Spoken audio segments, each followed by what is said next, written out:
All right, so for number 1, we want to solve the equation 2x squared equals 72 using the square root method. So first we're going to have to take the square root of both sides, but the left-hand side isn't a perfect square. So I'm going to start by dividing both sides of the equation by 2.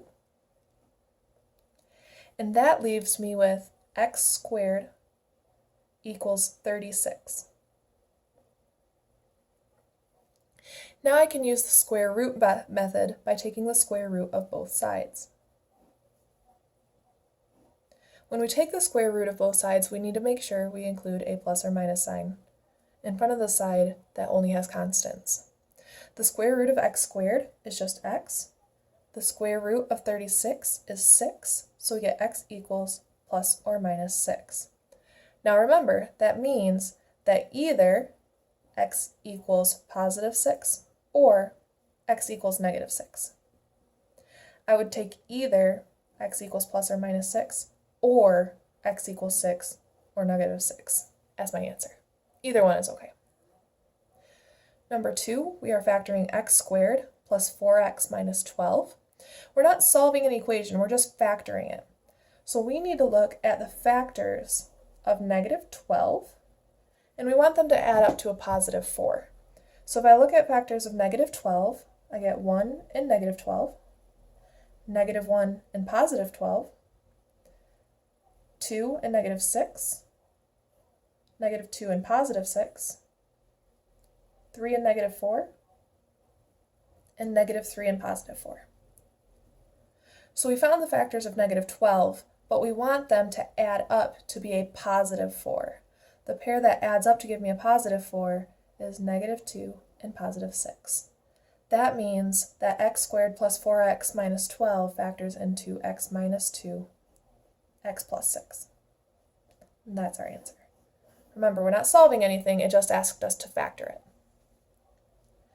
Number 3, we're solving the equation x squared plus 4x minus 12 equals 0. Now if you look back at the last question, we had to factor the same expression that we now have set equal to 0. I can just use the fact that we already factored it to my advantage.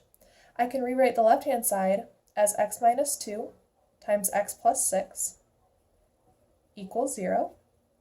Once we have it factored and set equal to 0, I can set each individual factor equal to 0. X minus 2 equals 0, and x plus 6 equals 0.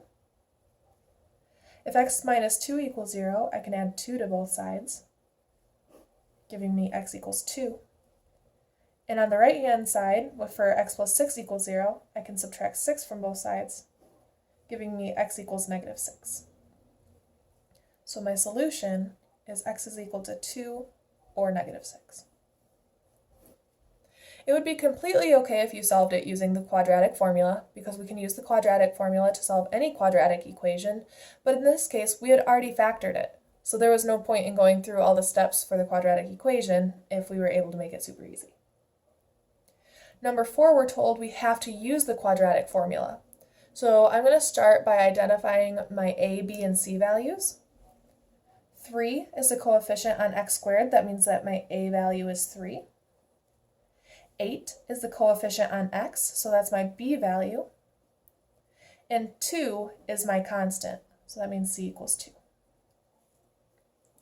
Remember, our quadratic formula says if we have an equation of the form ax squared plus bx plus c equals 0, then our solutions come in the form x equals negative b plus or minus the square root of b squared minus 4ac all over 2a.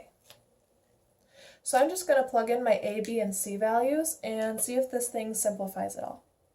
So using the a, b, and c values I already located, I get x equals negative 8 plus or minus the square root of 8 squared minus 4 times 3 times 2 all over 2 times a, and a is 3. So let's see what that looks like. So I get x equals negative 8 plus or minus the square root. 8 squared is 64. 4 times 3 is 12. 12 times 2 is 24. So I get 64 minus 24 all over 2 times 3, which is 6. So I can simplify inside that square root to x equals negative 8 plus or minus the square root of 40 over 6. Now if we're thinking back to last chapter, we learned how we can simplify square roots.